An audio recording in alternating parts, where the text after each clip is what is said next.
Let's take a look at your market news now. Asia markets traded mixed as investors searched for guidance on developments in the US-China trade war and in the UK's planned departure from the European Union. This afternoon, top US and Chinese trade officials will discuss plans for China to buy more US farm products.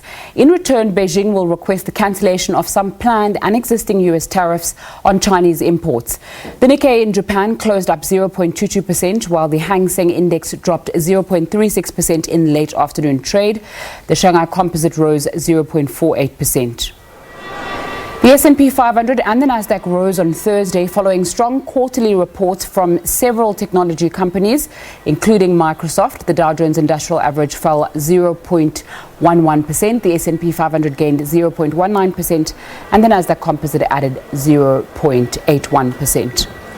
Let's take a look at what's happening with the other markets now.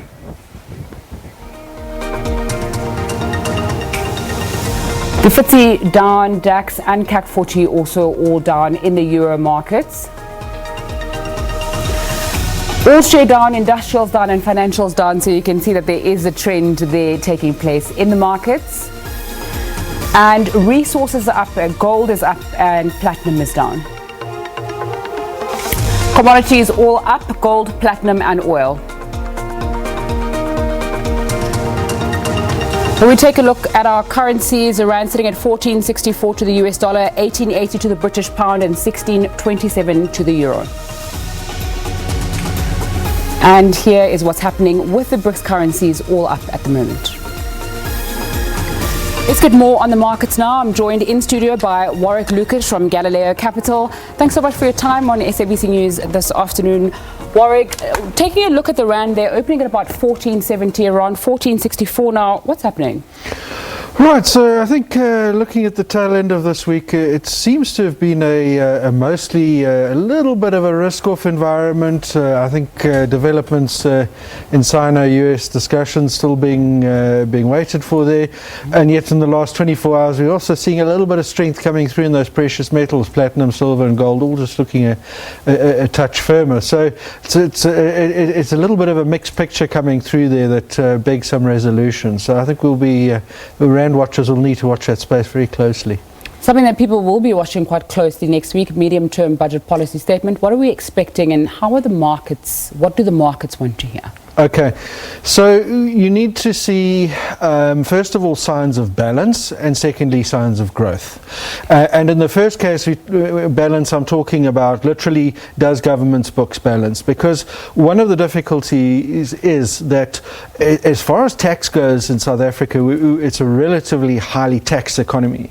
And further tax hikes are actually starting to become almost pushing on a string, and we can see that with the VAT hike that we had, for example. I mean, that really actually is not really dropping through fully to the bottom line. So we got something from it, but certainly by no means all. You couldn't just say, well, 1% and we get X revenue, because the economy itself started faltering, and that means that the only remaining option now actually is growth, to grow the economy, to get tax revenue is going, to get government's books square, and to start dealing with the problems at state-owned enterprises. Okay. When we're speaking about the South African economy, there is the spectre of being downgraded, and that linked very closely with perception of how safe South Africa is for investors and the like. We've seen a little bit earlier on in the news that the City of Johannesburg website got hacked. Will something like that, the economic powerhouse of South Africa, affect sentiment in any way or affect people watching South Africa in any way? Well, I think that's untidy, but I think in terms of will it affect the economy, probably not much. I think readers my apologies, viewers should be aware that the biggest personal risk that they could have out of something like this is if they've done something with their passwords called cascading. So if they've used the one password on the City of Joburg website and they've used it on another, particularly a secure one, they actually should be aware to change their passwords on the other websites immediately, because that's actually the biggest risk with a big hack like this, is that the hackers take away all of that personal information and your passwords, and they can do real damage with it. And I think that's what viewers need to be aware of. Okay, let's take a look at some company news now. AB InBev reporting third quarter and 9-month results. Revenue grew by 2.7% in the quarter. How are the markets reacting to that? Right, well, the market is certainly giving that share price a right old beating today.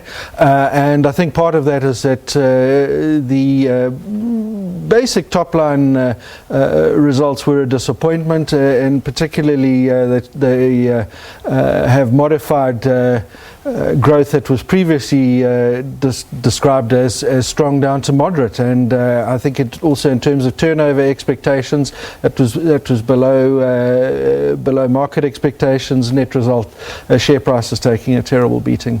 Share price is also not doing well is Tencent. What happened Wednesday? There was a drop, and weekly it's about 3.9% drop. What's happening there?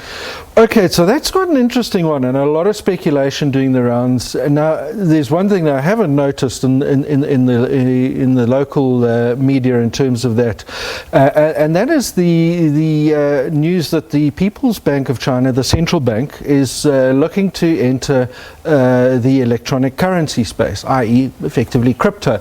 Now, what's even more curious is we've seen pressure on the Tencent share price, we've seen pressure on the Alibaba price, except today that price went up and Tencent continued down. So there's quite a bizarre divergence. One area of concern here is that in recent times, Tencent's WePay had actually overtaken Alibaba. So it's very curious here, but that's potentially some quite big news, and I'm not sure that has been fully digested yet. Warwick Lucas from Galileo Capital, thanks so much for your time on SABC News, taking a look at what's happening in the market.